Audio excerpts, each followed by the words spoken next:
Olá, eu sou a Tayana Conrad. Começa agora mais um programa Alesp Conecta. E hoje a gente vai falar um pouquinho de um assunto muito importante. A gente vai falar sobre a crise de saúde no Brasil. Por isso eu trago para falar aqui com a gente sobre esse assunto o Dr. Luiz Gabriel Signorelli, ele que é médico e gestor hospitalar. Seja muito bem-vindo, Dr. Luiz, aqui ao Alesp Conecta.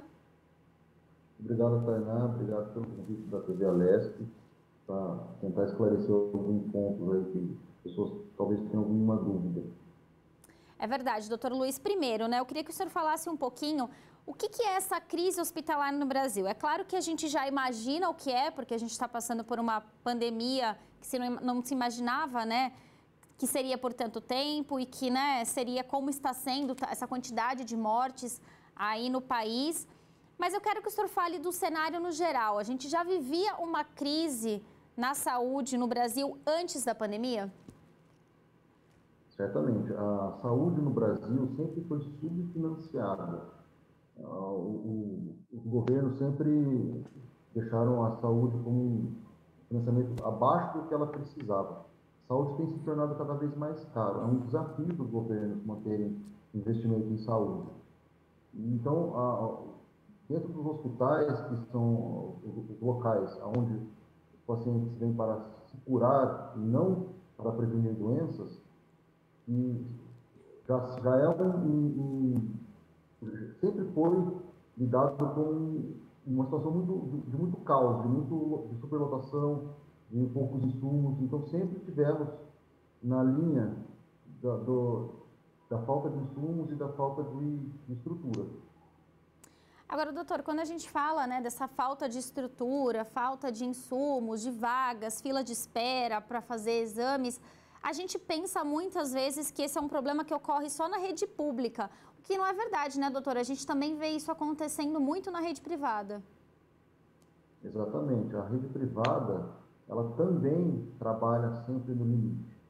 A saúde, ela é um bem que ele é muito caro. E cuidar da saúde também é caro. Então, os planos de saúde, as operadoras de saúde, elas sempre trabalham no limite. Você tem um ganho que o plano tem e você tem uma sinistralidade, que é aquilo que o plano consome. Se ele não gere isso, ele vai ter que subir o valor do plano muito lá em cima. Então, também, sempre, os planos tendem a criar barreiras e criar limitações que impedem o acesso fácil e direto dos pacientes ao tratamento. Na maioria das vezes, eles têm planos de gerenciamento de gastos para que justamente não aconteça um hipergasto.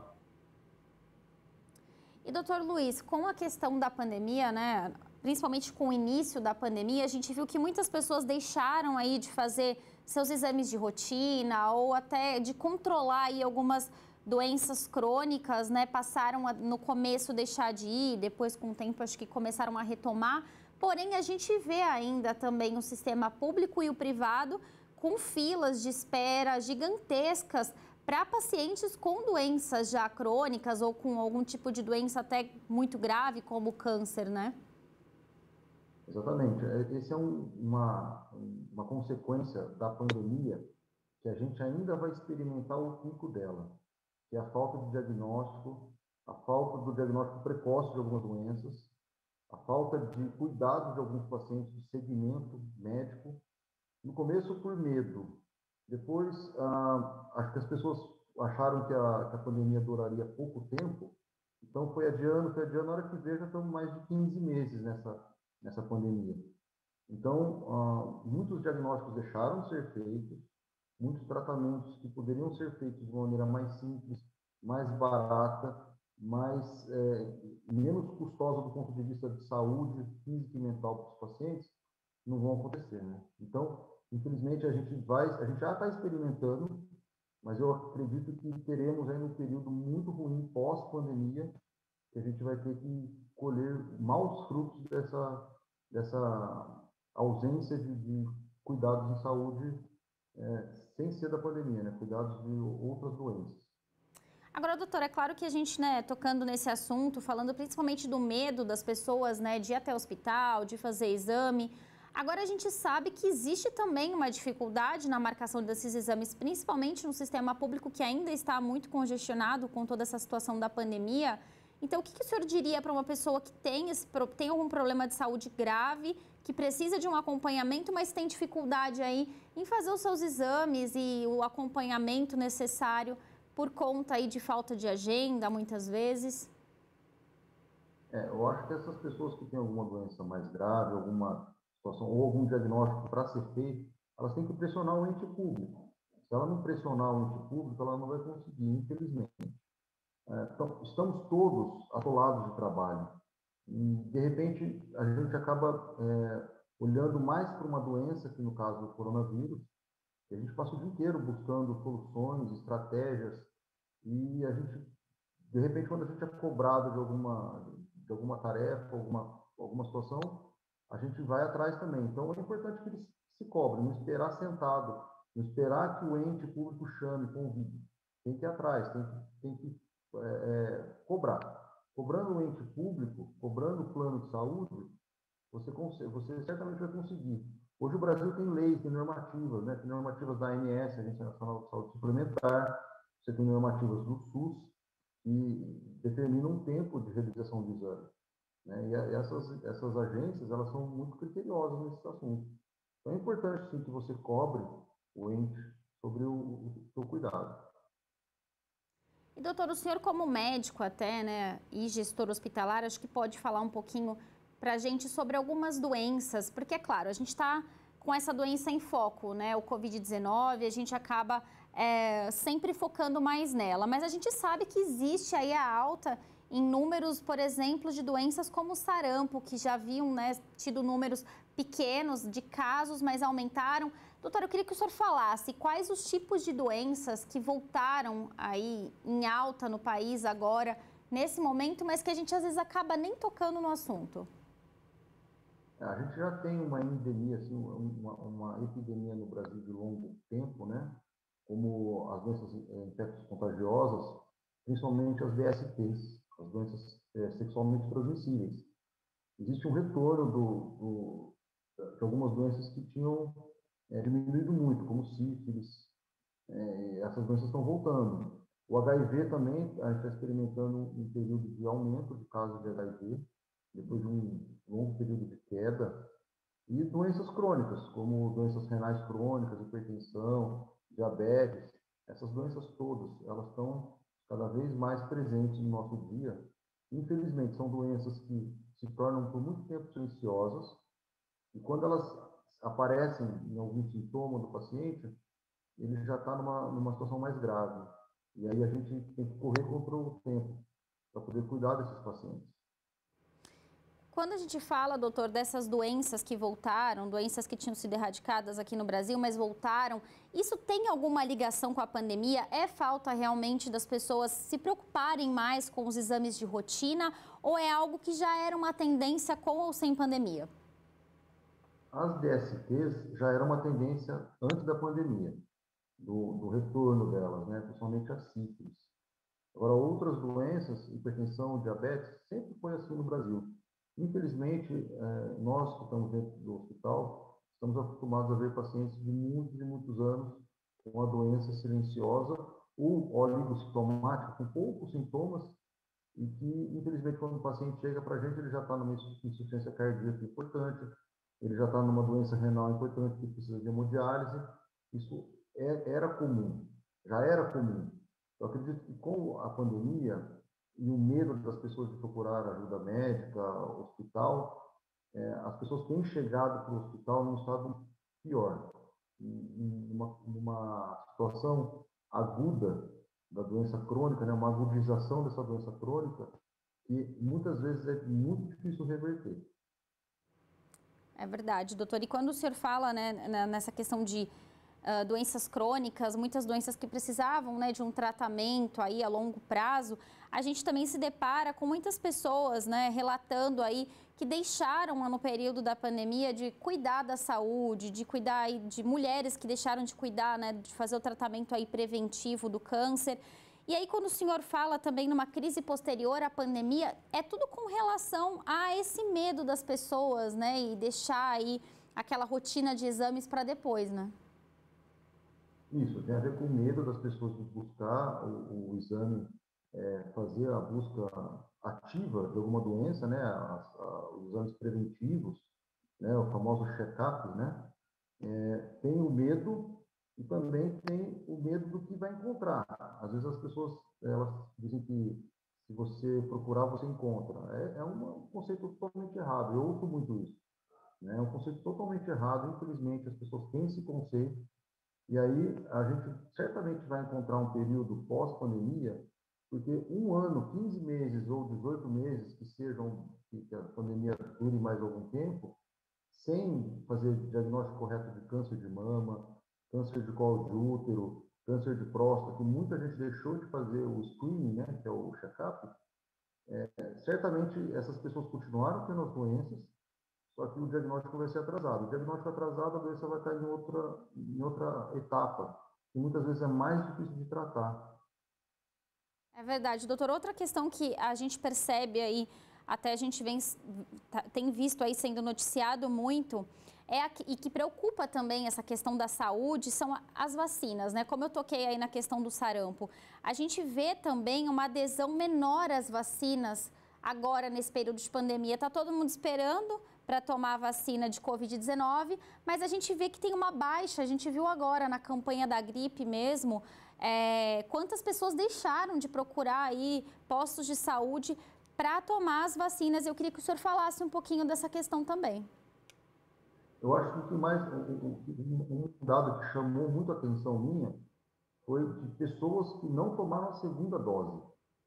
A pessoa que ela decide não tomar vacina, ela está dentro do direito dela, embora a vacina, lembrando que ela é um tratamento de saúde pública, ela tem que ser tomada em massa. Mas a gente tem que respeitar a decisão das pessoas de tomar ou não tomar. Essas pessoas que decidem não tomar, eu acredito que seja uma minoria. Mas algumas pessoas, elas não estão tomando a segunda dose, o que me deixa muito preocupado. Porque são pessoas que decidiram tomar a vacina e não foram tomar a segunda dose. Qual é o motivo disso? Isso precisa ser investigado. É dificuldade de acesso? É medo? Né? O que está acontecendo? Eu não consegui identificar ainda um motivo único que possa levar essas pessoas a não tomarem a segunda dose. Mas o que está tendo ausência de tomar a segunda dose, isso está, infelizmente.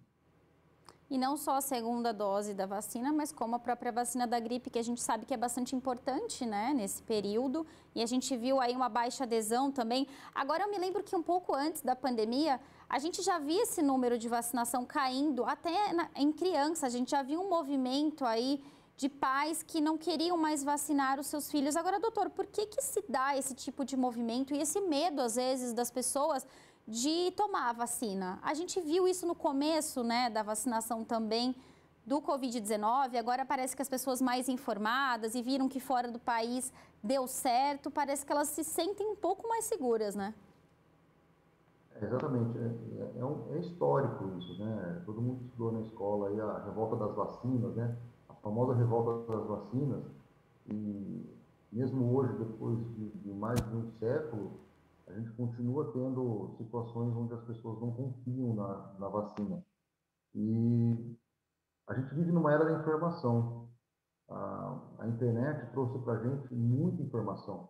Infelizmente, essa informação, como consequência de a gente poder ter acesso a toda a informação, traz pessoas que não sabem o que estão falando e para ter uma audiência ou para ter algum tipo de resposta, elas querem ter esse tipo elas querem aparecer e aí acabam falando sem ter o conhecimento. E isso tem dado, esse discurso tem ganhado muita voz, né, nas redes sociais, na internet. É uma consequência do mundo que a gente vive hoje. A gente vive num mundo que a informação está na nossa mão. Vem informação de qualidade e vem informação sem qualidade.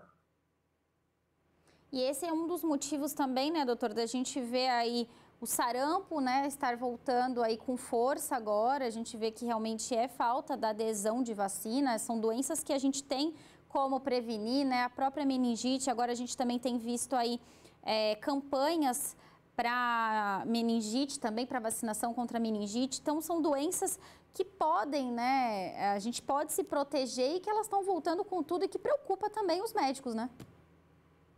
Exatamente. A gente vive já num país que a gente tem muita doença crônica, que é de difícil resolução. Uma hipertensão arterial, um diabetes mal controlado, ele vai culminar em doenças graves na frente.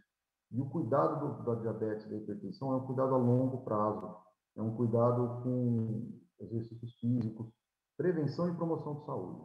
Algumas doenças, o cuidado é mais simples, como uma vacina. E, infelizmente, até para esses cuidados mais simples, a gente está falhando. Assim como o acidente também, a prevenção de acidentes, são situações mais fáceis em termos de gestão, de cuidar. É muito mais fácil você cuidar de uma prevenção de um acidente ou de uma doença infecto-contagiosa que tem vacina, do que você cuidar de um hipertenso, um diabético, que você vai precisar cuidar desse paciente a longo prazo. Mas mesmo assim, essas doenças mais evitáveis, essas situações mais evitáveis, nem isso a gente está conseguindo cumprir como a gente gostaria, como a gente precisaria. Agora, doutor, o senhor tocou também num outro ponto bastante importante, eu acho, da gente comentar aqui. Essas emergências acidentais. O senhor, como gestor hospitalar, pode falar melhor ainda para a gente, né? Ocupa muito tempo de uma equipe que está no hospital, que poderia estar atendendo aí outros pacientes. Como que a gente podia fazer para diminuir? Como está essa questão até com a própria pandemia? Tem diminuído os casos de acidentes? Aumentou? Como que está essa questão nos hospitais? Além de ser gestor, eu também trabalho na linha de frente como emergencista, na sala de emergência, e também trabalho em UTI respiratória. E eu tenho alguma experiência em emergências, porque eu já fui médico do SAMU. A gente teve sempre uma epidemia de violência no Brasil, isso é fato, né? Está muito envolvido com o uso excessivo de álcool e drogas, essa epidemia de violência, não só acidentes automobilísticos, mas brigas, ferimento por arma de fogo. Então, na época que eu trabalhei no SAMU, vivenciei muito essa violência, infelizmente. E no começo lá da pandemia, março, abril, maio, até junho e até julho, o número de traumas caiu absurdamente, caiu muito. Praticamente zerou em alguns dias nas cidades que eu trabalho, o que era praticamente nulo você passar um dia sem um trauma.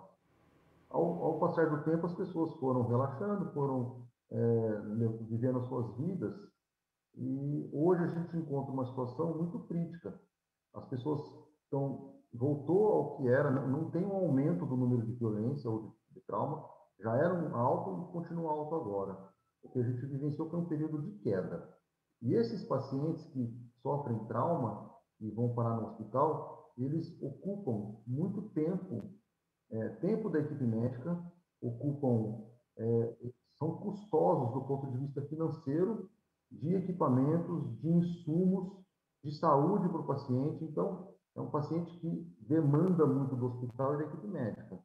Um paciente que sofre um acidente grave, hoje, ele vai consumir tempo de médico, tempo de enfermagem, vai consumir medicamentos, vai consumir 3 vezes mais do que um paciente de Covid, que já é um paciente que consome bastante. Então, a gente tem alertado, eu tenho alertado muito nesse sentido, dos traumas, porque são situações evitáveis. Infelizmente, estamos no meio de uma pandemia com mais de 100% dos leitos ocupados, né, com o paciente aguardando para vir para a UTI, e de repente chega um paciente que ingeriu bebida alcoólica e pegou a moto e caiu e bateu a moto. Não faz sentido isso, né? E é claro, a equipe médica acaba tendo que atender quem veio primeiro, então muitas vezes tem que atender aquela pessoa que chegou numa situação de embriaguez por um acidente. E aí, por outro lado, tem uma fila também de pessoas com Covid. É uma situação bastante complicada que acaba consumindo até a parte psicológica da equipe médica, né? Sim, infelizmente. A gente está numa situação hoje que já ultrapassamos o limite de qualquer profissional que esteja trabalhando. Estamos com muitos profissionais afastados por questões psicológicas. Muitos não estão se afastando, mas estão cansados, estão psicologicamente alterados. Isso influencia na qualidade de trabalho, influencia na qualidade familiar. Está cada vez mais difícil de achar médico para trabalhar, enfermeiro para dar plantão. Não tem. Abriram muitos campos de trabalho, muitos cargos de trabalho, e todos estão sobrecarregados. Então, a gente está vivenciando uma situação única, que eu jamais imaginaria viver. Falta realmente de profissionais. Agora, doutor, quais seriam as possíveis soluções, principalmente, né, para diminuir aí, conscientizar as pessoas de que nesse momento é melhor que a gente tome cuidado com esses acidentes, né, para não sobrecarregar também o sistema público e privado e também que todo mundo consiga ter um atendimento médico, né? A gente sabe que o Covid, infelizmente, a única forma de controlar é a vacinação, é se cuidando em casa. Mas essa outra questão, né, que o senhor mesmo falou que aumentou não, mas voltou a ser o que era, né, desses acidentes aí que chegam nas emergências. Eu acho que as pessoas precisam tomar consciência que, assim, o Estado ele tem que fazer o papel dele. Se ele faz ou se ele não faz adequadamente, é uma outra situação, né? Eu acredito que em alguns momentos estejam fazendo, outros momentos não. Nós, como gestores do hospital, gestores do ambiente hospitalar, estamos trabalhando e muito. Conseguimos fazer tudo que a gente quer? Não, não conseguimos, porque muitas vezes não tem insumo, não tem medicamento, o cobertor é curto. Mas a população também precisa ajudar a fazer. Então, nesse momento, se as pessoas se cuidarem com relação ao trauma, já é uma ajuda enorme para o hospital. Eu costumo dizer que qualquer medida para conter a contaminação do vírus, ela é como se fosse um trem parando, né? Um trem tentando parar. Ele freia, a hora que a pessoa pisa no freio do trem, ele vai andar mais uns dias, uns 20 dias para parar. Então, se eu fizer uma medida hoje para conter a contaminação pelo coronavírus, eu vou ver essa resposta daqui 20, 30 dias nas minhas UTIs, no meu sistema hospitalar. Agora, se eu fizer alguma medida para conter a violência, e violência, eu estou dizendo, de acidentes de trânsito e violência entre as pessoas, brigas, ferimentos por arma de fogo, eu vou ter essa resposta imediata, é agora. É hoje à noite que eu vou ver que o hospital vai ficar menos cheio se eu parar com a violência. E, infelizmente, o que os governos têm se obrigado a fazer medidas mais restritivas, como fazer um toque de recolher à noite, evitar a abertura de bares. Eu tenho certeza que se a população ajudar e, de repente, não vai beber, não vai de carro, ou não exagere, né, ou não corra muito, a gente não precisaria fechar nada. A gente só precisa fazer o toque de recolher, porque se a gente não faz, é certo que vai ter paciente ferido no pronto-socorro. Quando tinha, né, na época, antes da pandemia, tinha algum evento grande na cidade, alguma festa grande, algum show, certamente a sala da emergência, a partir das 2 da manhã, ia começar a encher. Isso era fato. Quem dava plantão nesse dia sabia que ia encher. Por quê? As pessoas não se cuidam. Então, está todo mundo trabalhando. O ente governamental, nós da parte da gestão do hospital, os médicos como os enfermeiros, os profissionais de saúde atendendo além do seu limite. Agora, a população precisa ajudar. A população precisa entender que não é o momento de fazer algumas coisas como talvez algum esporte radical, ou aquela pessoa que quer consertar o telhado em casa e sobe do telhado. Infelizmente, temos visto muitas pessoas vivendo como se não tivesse, como se o hospital estivesse ali à disposição delas, né? Agora, doutor, o senhor falou que está, né, aí na linha de frente também de trauma. Se o senhor tivesse que fazer um balanço para contar para a gente mesmo de atendimentos que o senhor faz de Covid e atendimentos de trauma, qual é o maior número? Está quase equiparado? Não, na verdade, o atendimento de Covid ele é muito maior, mas muito maior que pacientes Covid leve. Aqueles pacientes que têm um quadro respiratório mais leve, que ele pode fazer o tratamento em casa, né? Agora, comparando pacientes graves e pacientes de traumas graves são um paciente que precisa de UTI e o paciente que sofre trauma e precisa de UTI. Hoje, o maior número ainda é do Covid.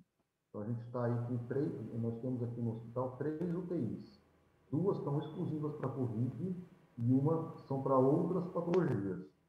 A UTI de Covid está sempre lotada e para outras doenças também está cheia, mas tem pacientes com outras doenças, como infarto agudo do miocárdio, AVC, e também tem trauma. Mas ainda comparando o trauma com o Covid, a quantidade de trauma é menor do que a quantidade de Covid grave. Tá certo, doutora. A gente chegou aqui aos minutos finais, né, do nosso programa, do Alesp Conecta. Eu queria agradecer a sua disponibilidade em conversar com a gente sobre esse assunto tão importante, né, que é a saúde aqui no Brasil, essa crise que a gente vem passando, uma crise de saúde que a gente já tinha antes, mas que acabou piorando com a pandemia. Muito obrigada, viu, doutor Luiz? Muito obrigado a vocês.